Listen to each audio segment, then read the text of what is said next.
శ్రీ మహాగణాధిపతయ నమ. ఐం మహాసరస్వత్యే నమ. శ్రీ లలితాంబికాదేవియే నమ. ఈ 12 రాసుల వాళ్లకు కూడా 2025 సంవత్సరము జనవరి నుండి డిసెంబరు 31 వరకు మిశ్రమ ఫలితాలు మనము చాలా రాసుల వాళ్లకు బాగుంది అని చెప్పటము అన్నీ కూడా తెలియజేస్తున్నాం. ఎవరు ఏమీ ఆందోళన చెందాల్సినటువంటి అవసరము ఎంత మాత్రము లేదు.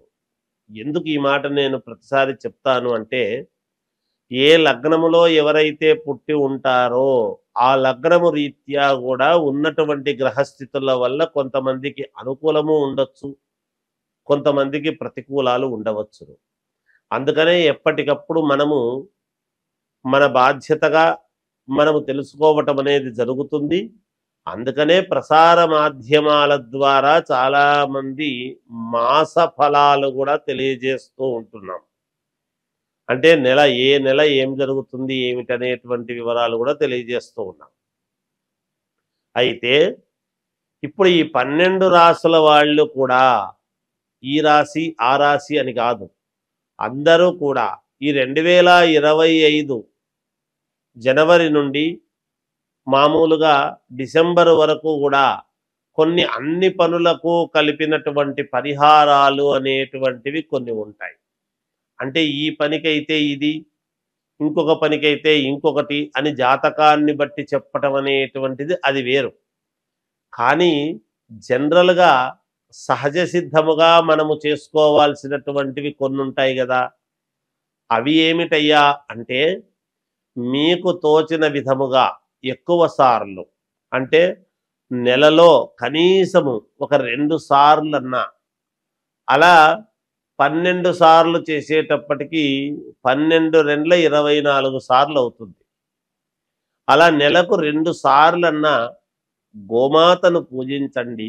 ఆ గోమాతను పూజిస్తున్నప్పుడు కాస్త ఆకుకూరలు లాంటివి కానీ, ఏదైనా వాటికి కాస్త దాణా తీసివ్వడము కానీ, లేదా గడ్డి కొనివ్వటము కానీ, ఏదో ఒక మీకు తోచిన మాత్రముగా ఒక 50 రూపాయలది కావచ్చు, 100 రూపాయలది కావచ్చు, అలా గోమాతను ఎంత మనము పూజిస్తామో అంత మేలు జరుగుతుంది. కనీసము 2 సార్లు నెలకు, అంటే 15 రోజులకు ఒక్కసారి. దీన్ని ఒక సమయము అని పెట్టుకొని చెయ్యండి. ఇంకా ఒక పరిహారం ఏమిటి అనేటువంటిది మనం ఆలోచన చేసినప్పుడు, ప్రతి వాళ్ళ ఇంటికి కూడా నరదృష్టి, కొన్ని మనకు ఇళ్లలో పనులు కావడం లేదు అని అనుకునేటువంటి వాళ్ళు ప్రతి అమావాస్యకు, ప్రతి పౌర్ణమికి ఈ 2 సార్లు కూడా ఒక నిమ్మకాయ దిష్టి అనేటువంటిది ఇంటి ముఖద్వారానికి తీసి ఒక చోట చెత్త కుండిలో పడేయండి. ఇవి 2 పరిహారాలు మాత్రము కంటిన్యూగా చేసుకుంటే మీకు డబ్బులు నిలబడము కానీ, నరదృష్టి పోవడము కానీ, ధనము ఆకర్షణగా రావటానికి కానీ కొన్నిటి బాగా పనికొస్తుంది. ఇవి పాటించండి, మీకు మేలు జరుగుతుంది. మకర రాశి వాళ్లకు ఈ 2025 జనవరి నుండి డిసెంబరు 31 వరకు ఎలా ఉంది అంటే, చాలా అద్భుతముగా ఉన్నది. అన్ని రకాల యోగవంతముగా ఉన్నది. ఇన్నాళ్ల నుంచి, గతములో ఎన్నేళ్ల నుంచో కష్టపడినటువంటి కష్టమంతా కూడా ఈ సంవత్సరము అద్భుతముగా ఉండటం అనేటువంటిది జరుగుతుంది. ప్రతిదానికి గతములో కష్టపడినంత విధానంగా ఈ సంవత్సరం కష్టపడాల్సినటువంటి అవసరము ఎంత మాత్రమూ లేదు. అతి సునాయాసముగా మీరు అనుకున్నదే తడువాయి, మీ పనులన్నీ నెరవేరుతాయి గాక. మీరు ఏది కావాలన్నా సంకల్ప బలముతో మీరు గనక ఖచ్చితంగా అనుకుంటే మీకు మేలే జరుగుతుంది గాక. అన్నీ విజయాల వైపే ఉంటాయి. ఏది పట్టుకున్నా విజయమే, ఏ కార్యక్రమము తలపెట్టినా విజయమే, ఎక్కడికి వెళ్ళినా మీకు విజయముగానే ఉంటుంది. అన్ని రంగాల్లో ఉండేటువంటి వాళ్లకు కూడా చాలా మేలు జరిగేటువంటి పద్ధతి ఉన్నది. మేలే జరుగుతుంది గాక. విదేశాలకు వెళ్ళాలి అనుకునేటువంటి వాళ్ళు విదేశాలకు వెళతారు. అమ్మాయిలైనా అబ్బాయిలైనా విదేశాలకు వెళ్ళాలి అనుకుంటే తప్పకుండా వెళతారు. వ్యాపారాలు చేసుకోవాలి అనుకునేటువంటి వాళ్ళు తప్పకుండా వ్యాపారం చేసుకుంటారు, పైకెక్కొస్తారు, ఇబ్బంది ఏమీ లేదు.